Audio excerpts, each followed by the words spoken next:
Good morning or afternoon, depending on where you're listening in today. My name is Kim Sager, and I'm the VP of Communications and Marketing. Today is our fourth and final webinar for Asset Management Awareness Month. Before we get started and I introduce our speaker, I'd like to run through some logistics. If you've been participating this month so far, you know the drill. The webinar is recorded and will be posted on our NPMA website and YouTube channel later this month. If you're listening with a group today, which is likely limited these days, be sure to note all participants in the room and then email me at vpmarketing@npma.org to ensure everyone receives CEU credit. If you're registered or logged in yourself, you will automatically get CEU credit. No need to send an email. Lastly, if you have questions during the presentation, please write them in the question box and we will review them at the end. Now I'd like to introduce our speaker today, Ms. Kathy Seltzer. Kathy is the Senior Manager of Government Property for SAIC, responsible for the government property management system at more than 50 SAIC sites around the world. She has 26 years of experience in government contracting and property management. Kathy has conducted numerous workshops and presentations related to property management, both internally for her company and externally on behalf of NPMA. She has also written a few articles for the Property Professional. Kathy is a NPMA Certified Professional Property Manager and Consulting Fellow. She has spent a large part of the last 12 years intimately involved in all aspects of NPMA's certification program and the certification accreditation process. Kathy has been a working member of the Certification Governing Board since its inception in 2009 and is dedicated to ensuring our certification program is the Gold Star certification program available for all property professionals. Kathy's NPMA experience also includes past president for the NOVA chapter, former Eastern Region Secretary, and former National VP of Professional Development. Kathy will be presenting today on what's new in the NPMA certification program. Kathy, take it away. All right, great. Thank you, Kim, and thanks everybody for joining us today. I hope that you're all hunkered down wherever you are and you have great snacks available. So I'm going to give a brief overview of some of the things that are new with our certification program. These are some of the things that we're going to be talking about today. We have 3 projects that we were approved to work on with regard to certification at NES last year. And we have what we're doing today, what the certification program looks like today, what's coming up next for certification, and then at the end, there's going to be plenty of time for questions. All right. So our certification program projects, there were 3, again, as I said, and as it turns out, each of the projects also has 3 phases, or had 3 phases. These projects were presented to the executive board last August, right, at NES, and they were approved by the executive board for us to go ahead and continue with. The first project, again in 3 phases, was the consolidation of the exams, and this was only for the CPPS exam and the CPPA exam. So remember, those exams required you to pass 2 modules to be certified. So now all 3 levels of certification, S, A, and M, only have 1 exam for you to pass in order to be certified. Our next project is online proctoring. So I know some of you may be familiar with that now. You may have had the opportunity to go to a testing center or to be proctored online. So some of you may have experience with this already. So we'll talk about that a little bit. And then the third project that we have is accreditation.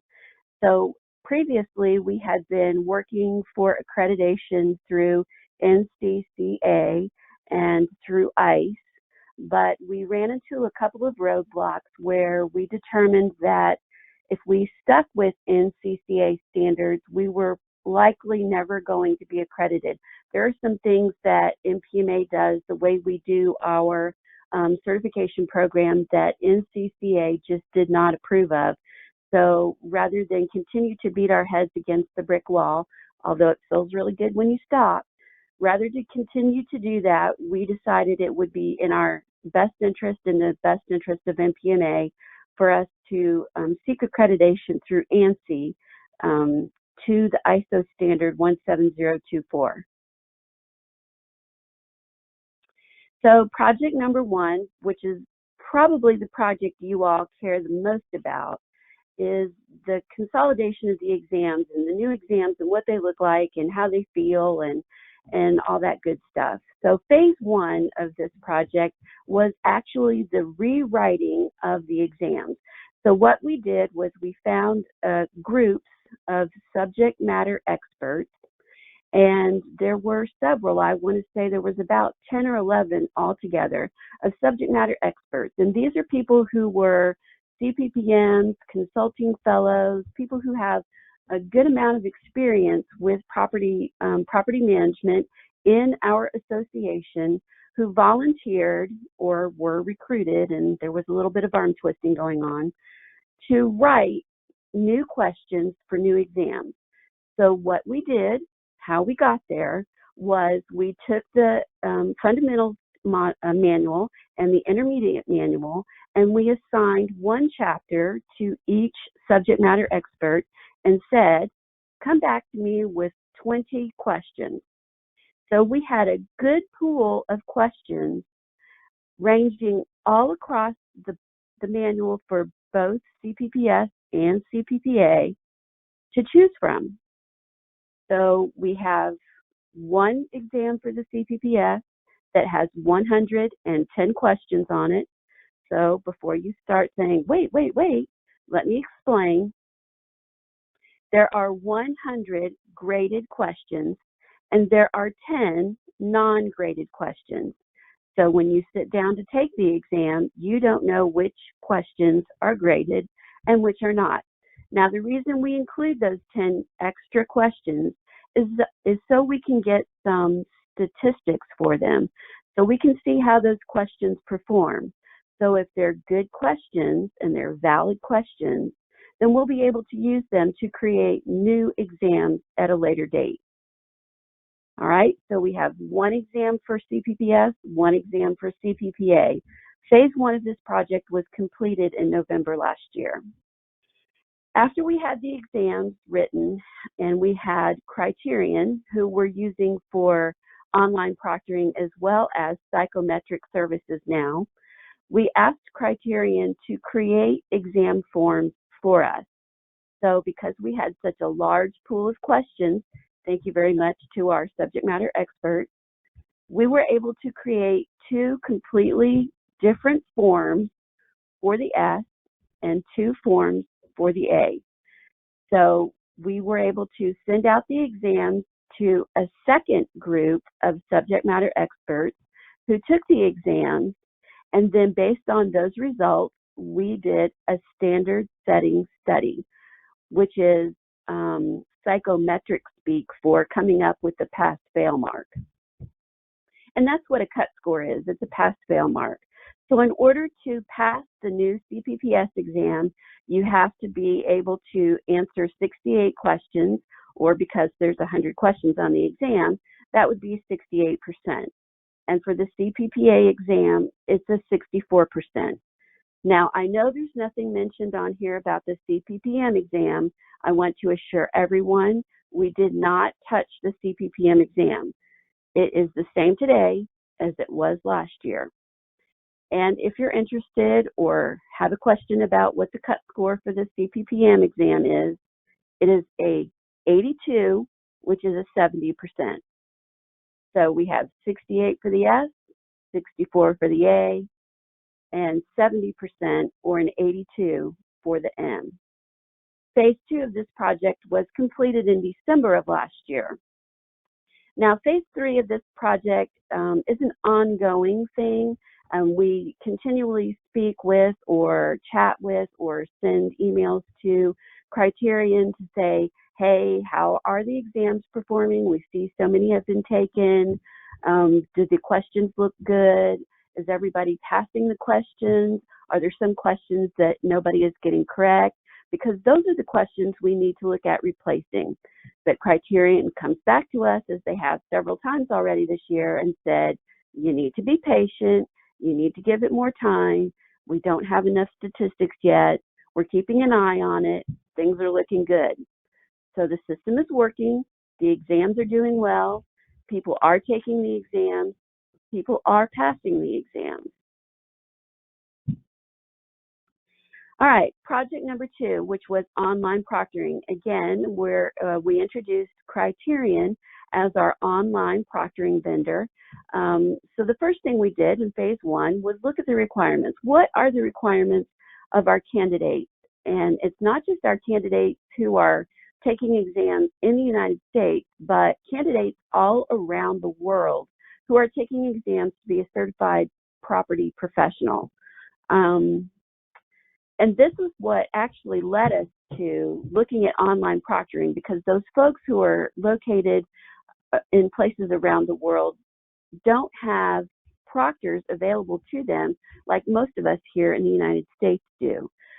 So in all cases, except for one, I think now, we have been able to satisfy the requirements for the folks who are overseas. Most of them have access to a testing center, but those who do not have access to a testing center have still been able to test online. Again, that system is working, and phase 1 is completed. We contracted with Criterion to get this done for us last August. So phase 2 of this project included software interfaces, making sure that our software with Digital Ignite was able to speak and communicate to the software at Criterion. We uploaded all the new exams. We trained our staff at ME, and we did some testing. So if any of you on the phone were involved with the testing, thank you very much. It was a little bit hairy at the beginning, but we were able to work out the bugs, and we know that it works well now. So phase 2 was completed in December of last year, which brings us up to phase 3. And that included things like making sure the website was up to date, making sure that it included all the new pricing, making sure the certification program guidebook was up to date. And that was completed in January of this year. And I'm very happy to say that this project is complete, and it was completed about a week ahead of time, and we were able to go online in mid-January.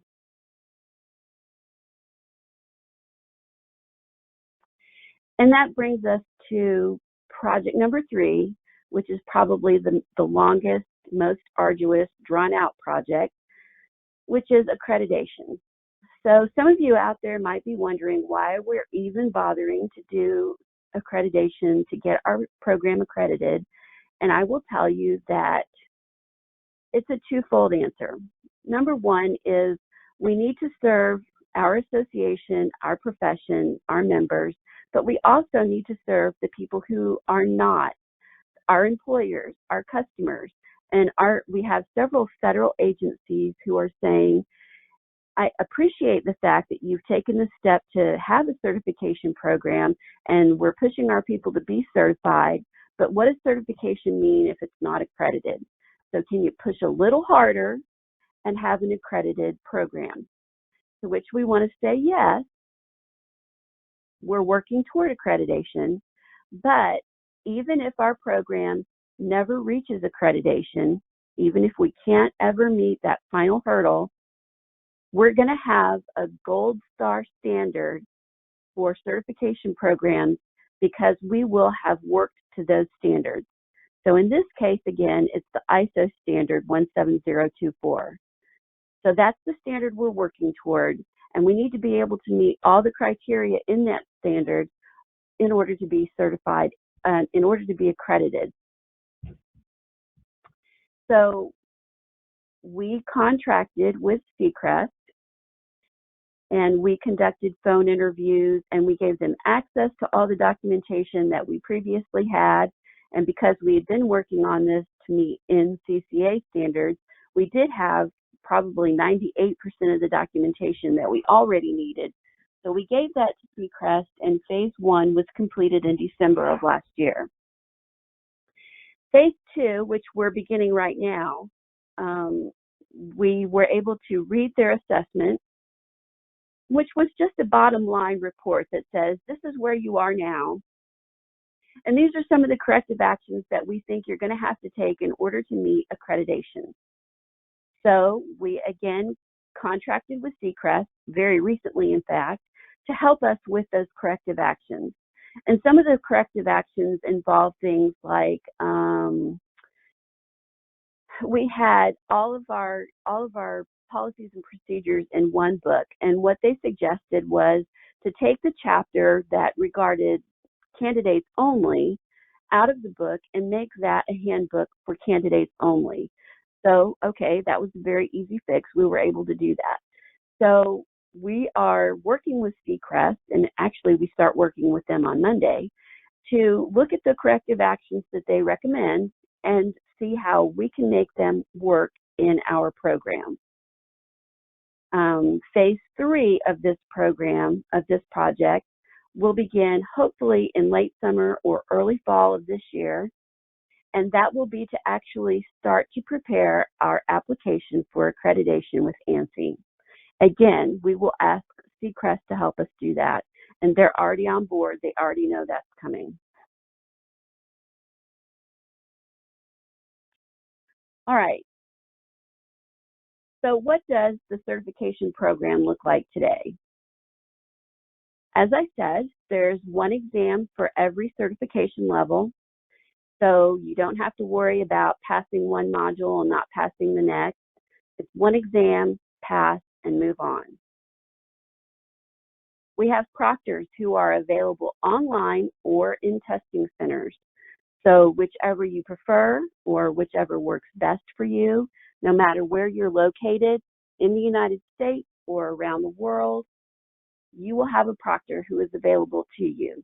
Now, the caveat is you have to request it. So when you get the voucher from Heather at headquarters, you have to go in and state when you're going to take the exam, how you're going to take the exam, so that that proctor is then waiting for you, ready when you are. And this is not new. Expiration dates are on the exam. The exams are good for 90 days, but I believe the vouchers to register for the exam are only good for 30 days. So that's something you need to be aware of. Don't let them expire, because if they expire, you only get one 30-day extension free, and then you have to purchase a whole new exam. So this is where we ask you to be a little bit responsible. Remember that they expire, and you need to register and take the exam when you say you're going to. Now, there's a lot of crazy stuff going on in the world, and I am not going to preach to anyone. Wash your hands. But we need to be able to react and protect both our people, ourselves, and our program. So what we have done is those people who had already signed up to take an exam in a testing center, we have automatically extended the expiration date by 60 days. That was a very easy decision. That's something we can do. There are no penalties to those people involved. We had one testing center who was directly affected by the shutdown of many businesses. So we just made the decision to go ahead and extend the expiration date for people who had already registered to take an exam in a testing center by 60 days. Now, we also know that there are a couple of people out there who are still taking an old module exam. Again, those exams, those modular exams, if you have them out there, they expire next Tuesday. That's the 31st of March. Expire. Dead. Can't take them anymore. So if you have one out there, you need to take it. I understand that the old system requires you to sit in the same room as your proctor. If this affects you, let us know. We are happy to extend the expiration date by 30 days and then reassess as necessary. Again, no penalties to you, no penalties to anyone. We understand stuff's going on, it's crazy, but we want to make sure everyone is covered. So please reach out if you're in this situation, let us know so that we can extend your expiration date. All right, again, we're in a crazy world, a lot of stuff going on, and so I have a question to all of you. And I know you're not in a place where you can answer me right now, and I'm not asking you to give me an answer right now, but this is a thinker. How is it that the certification program can benefit you right now? How can we make things work better for you today? Again, I don't need an answer right now. I don't even need an answer in this webinar. You'd be happy to listen to anybody who wants to send me an email. You can't call me on my office phone because I'm not in the office. But I'd be willing to entertain any questions or any comments as long as they're positive. How can we help you right now? All right, so a couple of things that are coming up new to certification. Certification renewal. So we're working on a new form right now, and there are going to be new requirements, and they're going to be graduated. And what I mean by that is there are going to be different requirements for the different levels of certification. And the reason we did this is because a CPPS is a property professional who is new to the career or new to property altogether, maybe doesn't have a lot of experience. And so these are folks we don't expect to have any articles written or any presentations written or given, maybe haven't gone to a lot of seminars, maybe don't have a lot of CEUs yet, but these people do go to chapter meetings where they have educational benefits. They maybe do attend webinars like you're attending this webinar today. They are hopefully working in a place where property is their main focus. And so we are only going to ask them to meet 2 criteria for eligibility to renew at the CPPS level. And we feel that's a fair assessment on a CPPS based on where they are in their career and certification level. So for the CPPA then, and that would be someone who's in the intermediate stage perhaps of the profession or their career, they have a little bit more experience and perhaps they've co-presented a presentation at a seminar, or they've co-authored an article, or maybe they've even written one themselves, but they have a little bit more experience, so we expect a little bit more of them. And in order to recertify at the CPPA level, we're going to require that they meet 3 criteria of eligibility. So then if we are graduating up to the CPPM level, we would expect that those folks who are our experts in the field, our mentors, the people we look up to, the people we go to ask questions of, we would expect that they have more experience, more knowledge, and we would also expect that they're more willing to share that knowledge and experience with the people who are coming up behind them. So we're going to ask that those CPPMs meet 4 criteria to be eligible to renew their certification. Because we have different levels now of renewal or different criteria, we have expanded our criteria a little bit. I think there are, 10 now areas of eligibility, and within each criteria there are multiple places where you could get credit for meeting the criteria. So there are actually 14 different areas or things that you could do or contribute to or work on or have participated in that provide educational content so that you can meet eligibility requirements to renew. All right, what's new for certificates? They will no longer be issued by PDF. That was one of the corrective actions that Seacrest came back with. If it's a PDF certificate, then there are the possibilities of fraud. So they have told us that the best thing to do would be to mail an actual certificate that's got the NPMA seal on it, which are much harder to duplicate. So that's new for certificates. Also new for the certification program, as we're all audited, right? We're all property professionals and we all dread the day that we're being audited at work. Well, the certification program is now going to be audited on an annual basis. We have to show that, just like we do at work, that the processes and procedures that we put in place for our program, we're meeting those. We're doing those on a daily basis.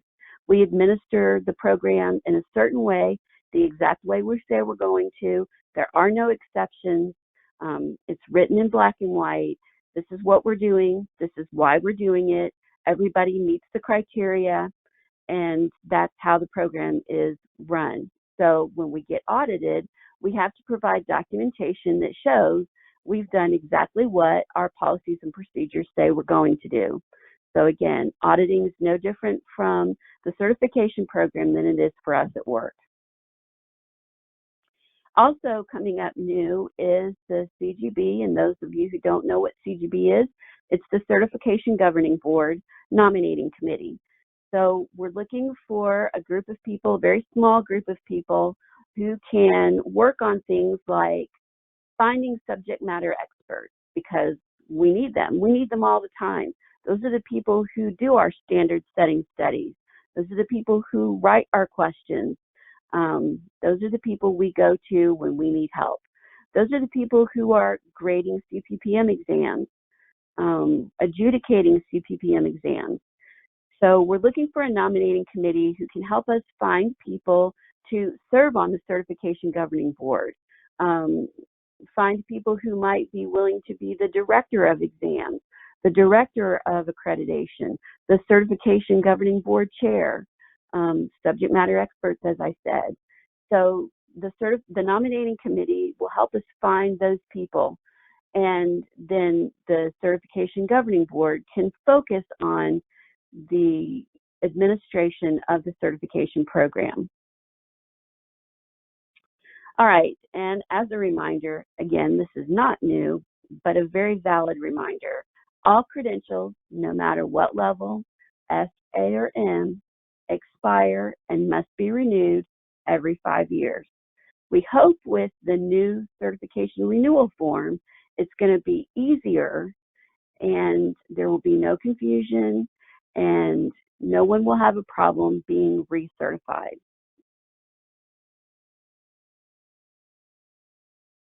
All right, at this point, Kim, I think we can open it up for questions however you want to do that.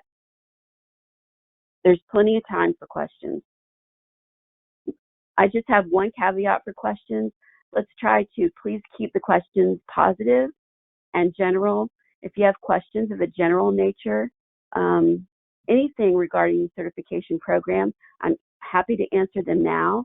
If you have questions that are personal in nature regarding your specific exam or something that you want to clarify on your exam or your exam score, then please take that offline and contact me directly or contact Heather directly.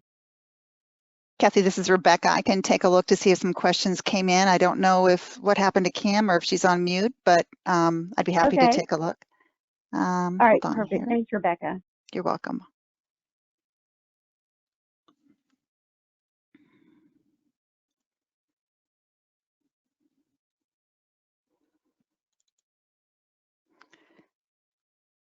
Okay, a question here says, do you have to have a CPPS certification before the CPPA? So that's a good question. And yes, it is a progressive certification program. So you would start at the CPPS, the specialist level, You would get your experience required to meet the CPPA qualifying criteria, and then you would be certified at the A level once you meet all those criteria and pass the exam. And then once you meet all the CPPM criteria and pass that exam, you would graduate up to the M level, which is the manager. Great. The next question says, I already took module 1 and 2. How does this affect my testing? All right, assuming that you passed both module 1 and 2, then you are already a CPPS. So that being the case, then you can start gaining your experience, start working on your work summary, and start studying for your CPPA exam, which will be in the new format, and it's just one exam. Hi, Kathy, it's Kim. Oh, good. Hello. I'm sorry, I have no idea what happened to my audio. Thanks, Rebecca, for chiming in. Okay, Rebecca, will you help me with where you are on the questions? I'm on question number 3. Can I take CPPM written exam via Criterion? Okay, so the answer is it's an online test. It's a written test. I mean, it's not a multiple choice question test. It is a short answer test, but the exam is online. So yes, Criterion is prepared to proctor those exams, but it is an online exam. So you're not going to be doing any writing. You're going to be doing typing.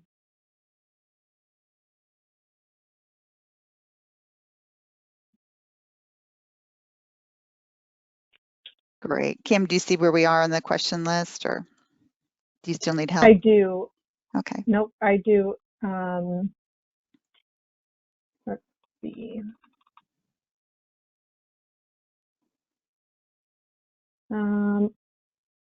Kathy, I think there's been a couple questions on this. Are there practice exams? I believe that was a change, correct? Okay, so that's an excellent question, actually, and I'm sorry I didn't cover that.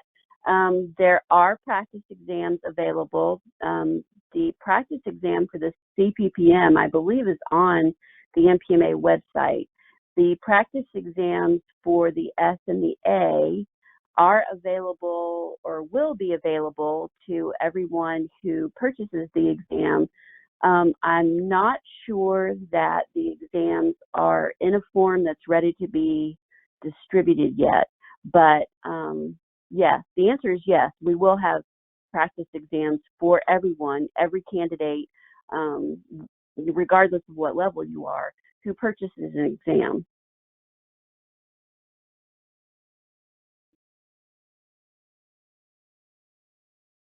Okay, thanks. One more question was, for existing CPPMs, once or if the accreditation does go through, are they grandfathered in or do they have to be recertified? Okay, I'm going to try to understand this question. So I think that you're asking, once the certification program is accredited, what does that mean with regard to certified people already?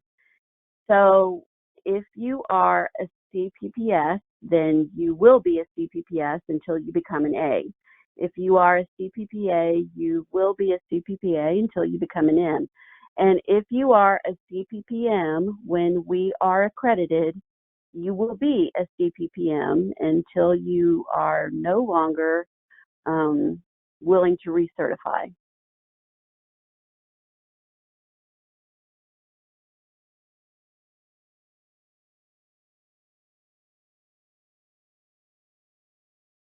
Okay, thanks. How long before recert is required for CPPS? Okay, so we have been requiring that the CPPS be recertified since 2009. So that has already been in practice. Every certification, regardless of the level, S, A, or M, expires every 5 years.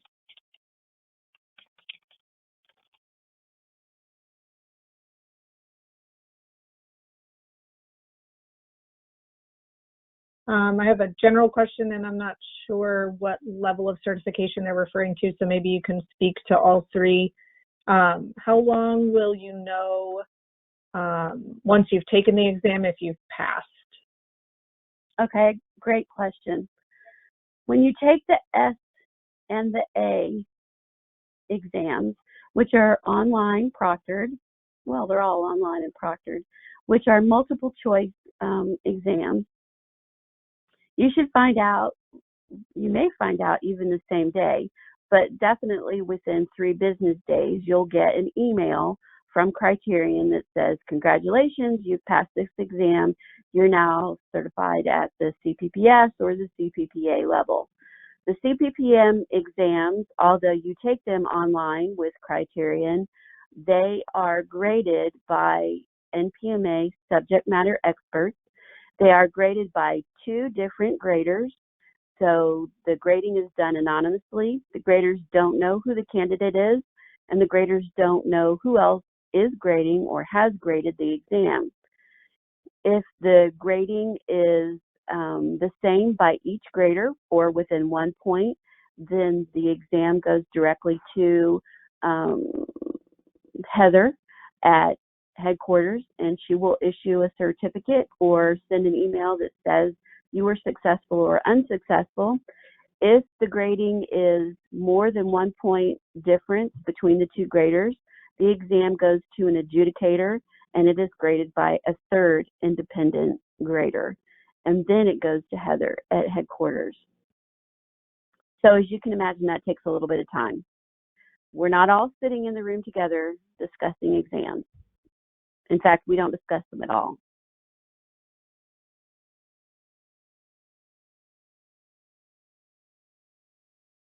Kathy, I have a question I'm not sure if you can answer, but I'm going to put it out there. It's relative to conversation about a degree program. Would that be Tara in professional development, or can you speak to that? It would be, that would fall under Tara in professional development, and as that's not my bailiwick, I hesitate to answer the question because I might say something wrong.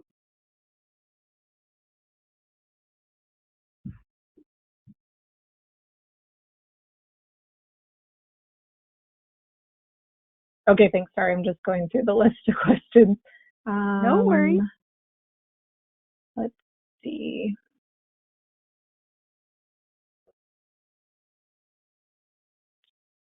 Were the study guides rewritten along with the exams? Yes, they were. So we have new exams, we have new study guides, we have new teaching slides.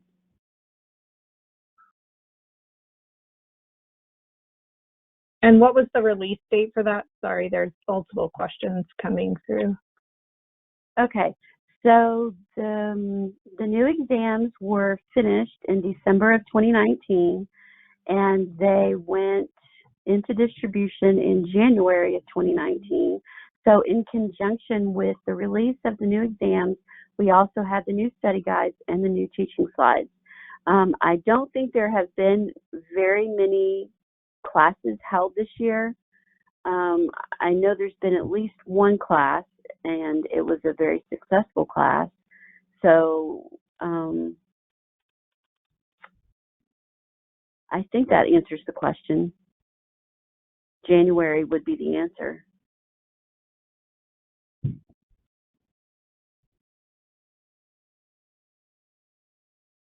Okay, thanks, Kathy. And I guess will you just we'll put it out there for everyone that if there's questions related to your personal certification or questions relative to you ordered a test or you have material and you're just not sure if that is material you can still use for the exam, or questions about your specific exam, if you send that information and questions over to certification at npma.org.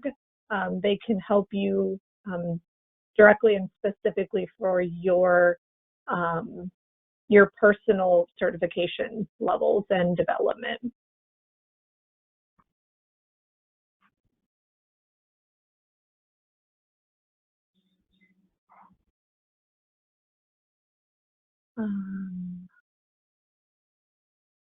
Let's see, I see a lot of questions coming through that seem to fit in that category.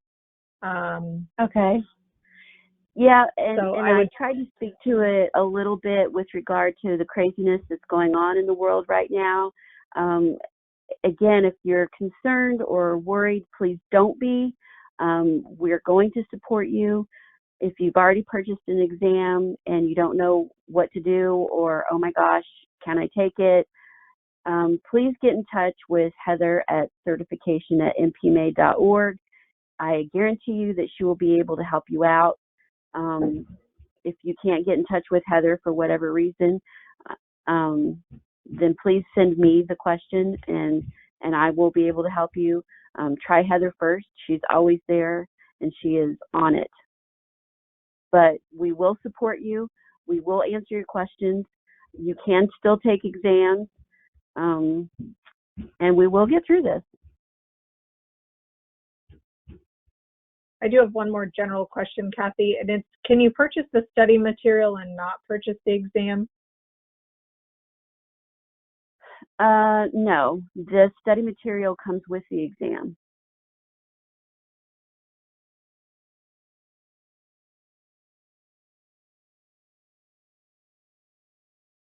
Okay.